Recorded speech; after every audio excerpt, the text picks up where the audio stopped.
no necesariamente estéticas, sino médicas. Vieron que vuelve la presencialidad. De hecho, volvió. Volvió. Nosotros vamos a tener, ¿ya lo tenemos pronto? Ah, fantástico. Tenemos vía Zoom en este momento al doctor Carlos Cardoso, que es vocero de la Coordinadora Nacional de Instituciones de Asistencia Médica Colectiva y además presidente de FEPREMI, Federación de Prestadores Médicos del Interior. ¿Cómo le va? Muchas gracias por su tiempo. Por favor, buenas tardes. ¿Cómo están ustedes? Muy bien. Bueno, ¿cómo agarra al colectivo este retorno a la presencialidad? Bueno, lo agarra muy ocupado realmente. Digamos, el cambio con un mínimo de cantidad de pacientes por hora, de 2 pacientes por hora en todas las consultas y en todas las especialidades, es un desafío realmente importante desde el punto de vista logístico y organizativo. En virtud de que nosotros tenemos que darle las certezas a las personas cuando circulan por las instituciones de que no se contagien allí ni que existan brotes allí. Claro. ¿Cómo se va a hacer eso? Y bueno, eso es cumpliendo con los aforos, con los controles, en primera instancia y con los afores.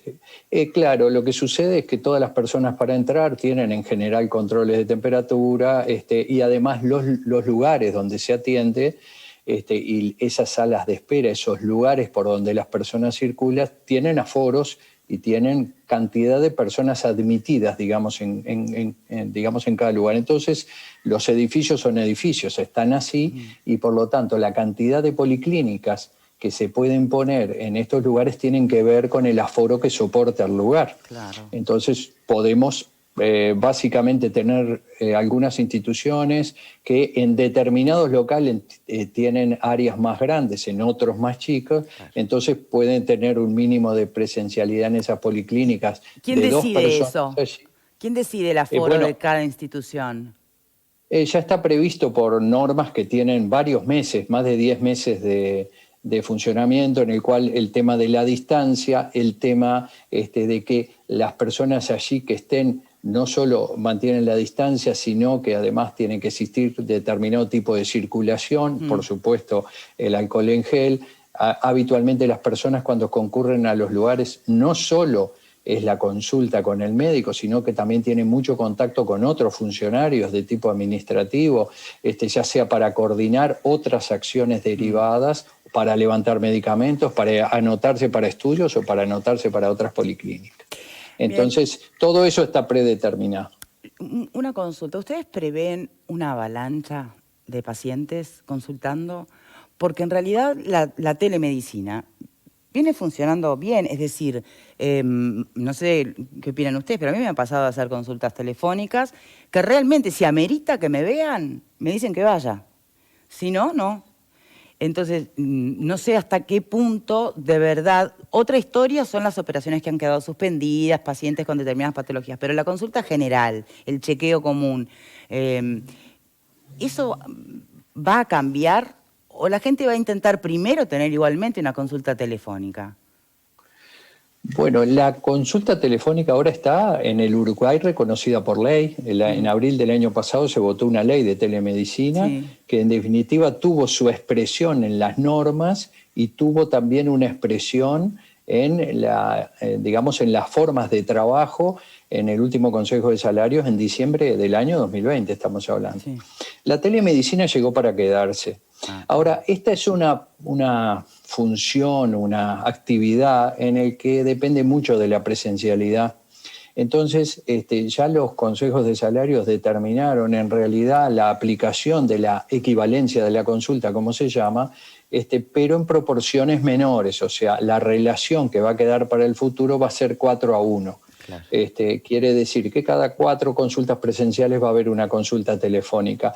Básicamente ese sería, obviamente, el esquema de funcionamiento. Pero lo que tú hacías referencia está muy bien porque se empezó a recoger la telemedicina como consulta y en realidad en este periodo de pandemia ha servido muchísimo para solucionar un sinfín de problemas en el cual los problemas digamos, a atacar estaban más vinculados a aspectos de la relación médico-paciente con conocimiento en muchos casos del paciente y por lo tanto con una solución bastante acertada. Ha sido en realidad un adelanto o un avance o una adaptación a todas las circunstancias que se planteen. Bien. ¿Hay alguna estimación, algún estudio hecho, aunque sea preliminar, en este periodo de pandemia, qué enfermedades han dejado de detectarse, ¿no? Justamente por falta de presencialidad? Bueno, hay sí algunas cosas que podemos decir. En primera instancia, las enfermedades crónicas no transmisibles, diabetes, hipertensión arterial, cardiopatía isquémica, enfermedad pulmonar obstructiva crónica. En general, hay menos consultas presenciales para estas personas por sus médicos tratantes. Sin embargo, eso está bastante sustituido, no en igual cantidad, pero en una forma importante a través de la telemedicina. En cuanto a aquellas cuestiones que requieren presencialidad, porque son estudios, por ejemplo, la prevención o el despistaje precoz del cáncer de cuello de útero, el de mama, el del cáncer colorectal, ahí sí han habido caídas en las consultas. Y esto hay que tener presente en las consultas y en los estudios. Y esto hay que tener presente que obviamente que tienen influencia dos cosas. Por un lado, los propios afores y organizaciones nuevas que son, digamos, no muy amigables para las personas. Y en segundo lugar, también la propia decisión de cada persona que decide postergar ese estudio, ya que es un estudio preventivo, vamos a llamar. Pero en esto hemos visto, a través de las metas asistenciales, es algo que nos preocupa realmente, que las caídas en estos estudios andan entre el 6 al 10% si comparamos con el año 2020. Y obviamente esto puede expresarse en patología para el futuro, exactamente. Con respecto al tema quirúrgico, que es uno de los temas más hablados, acá es muy importante, tomando como fuente de información el Sistema Nacional de Información en Salud, que es una cantidad de indicadores que todos los meses las instituciones presentamos al Ministerio de Salud Pública, que si nosotros comparamos los diciembres de cada año, del año 2015 en adelante, vemos que hay un incremento bastante importante en la indicación de cirugía coordinada. No hablemos de la de urgencia ni la de emergencia, esa se siguió haciendo, la oncológica, toda esa cirugía se continúa haciendo. Estamos hablando de la cirugía coordinada de alto y de bajo riesgo. Bueno, esa cirugía en realidad creció en esos porcentajes, por encima del 30% en estos años. Si nosotros comparamos la actividad quirúrgica del año 2020 con respecto al año 2019, que fue un pico, digamos, también coincidió al principio del año 2019 con un pico de afiliaciones en las instituciones de asistencia médica colectiva, ahí nos encontramos con que en nuestro sector, estamos hablando en el sector de las instituciones, que aproximadamente tiene responsabilidad de atender a 2.100.000 uruguayos, de entre 18 a 20.000 cirugías. Esas cirugías, algunas de ellas están indicadas en plan de reprogramación, pero la gran mayoría todavía no están indicadas. O sea, una sigue vez prevaleciendo el riesgo de, insisto, con las coordinadas, no las de urgencia, sigue prevaleciendo aquello de, por si llega a haber alguna complicación, costo-beneficio, mejor postergarla. Bueno, sí, en el momento sí, y fundamentalmente aquellas que tienen un riesgo, no tanto por la cirugía que se va a hacer, sino por otras comorbilidades del enfermo. ¿Por qué razón? Porque tenemos con muy alta ocupación todavía los sanatorios en cuidados moderados con internación por la enfermedad COVID y también en los centros de tratamiento intensivo. Entonces, estas cirugías, cuando son diferibles y la persona tiene otras comorbilidades, se prefiere y se le recomienda a la gente diferirlas hasta que haya menor ocupación de los lugares de internación en términos generales para ser más seguros para todos. Entonces, ahí es cuando, digamos, se mantiene eso. Sin embargo, la cirugía mínimamente invasiva, los estudios invasivos, pero que en algunos casos no requieren internación, aunque sí requieren anestesia, sedación, etcétera. Todas esas están haciéndose y seguramente van a ir increciendo aún más, sobre todo a partir desde esta semana.